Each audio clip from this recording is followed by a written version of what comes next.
অনলাইনে করা যাবে অন্নপূর্ণা ভান্ডারের আবেদন। প্রক্রিয়া হবে এতটাই সহজ যে কম পড়াশুনো জানা মানুষরাও করতে পারবেন আবেদন। চলুন জেনে নেওয়া যাক বিস্তারিত। ক্ষমতায় এসে মহিলাদের জন্য একের পর এক বড় ঘোষণা করেছে বিজেপি সরকার। আর এবার সামনে এলো বহু প্রতীক্ষিত অন্নপূর্ণা ভান্ডারের সম্পূর্ণ তথ্য। রাজ্যের মন্ত্রী অগ্নিমিত্রা পাল জানিয়েছেন আগামী 1 জুন থেকেই প্রকল্পের টাকা দেওয়া শুরু হবে। তবে এবার একটা বড় বদল থাকছে আবেদন পদ্ধতিতে। এবার আবেদন করতে হবে সম্পূর্ণ অনলাইনে। দুয়ারে সরকার নয়, মোবাইল বা কম্পিউটার থেকে করা যাবে আবেদন।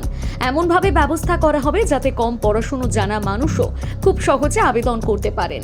সবচেয়ে গুরুত্বপূর্ণ প্রশ্ন, কারা পাবেন এই টাকা? যারা এতদিন লক্ষ্মীর ভান্ডার পাচ্ছিলেন তারা প্রায় সকলেই অন্নপূর্ণা ভান্ডার পাবেন। তবে যাদের নাম ভোটার লিস্ট থেকে বাদ গেছে তাদের ক্ষেত্রে আলাদা যাচাই হবে। যারা মারা গিয়েছেন তাদের নামে আর টাকা দেওয়া হবে না। সরকার আরও জানিয়েছে, যদি কেউ বেআইনিভাবে বাংলাদেশি বা রোহিঙ্গা হিসেবে চিহ্নিত হন তাহলে তারা এই প্রকল্পের সুবিধা পাবেন না। যারা সিএএ এর জন্য আবেদন করেছেন কিংবা ট্রাইব্যুনালে মামলা করেছেন তাদের নাম আপাতত কাটা হবে না বলেও জানানো হয়েছে।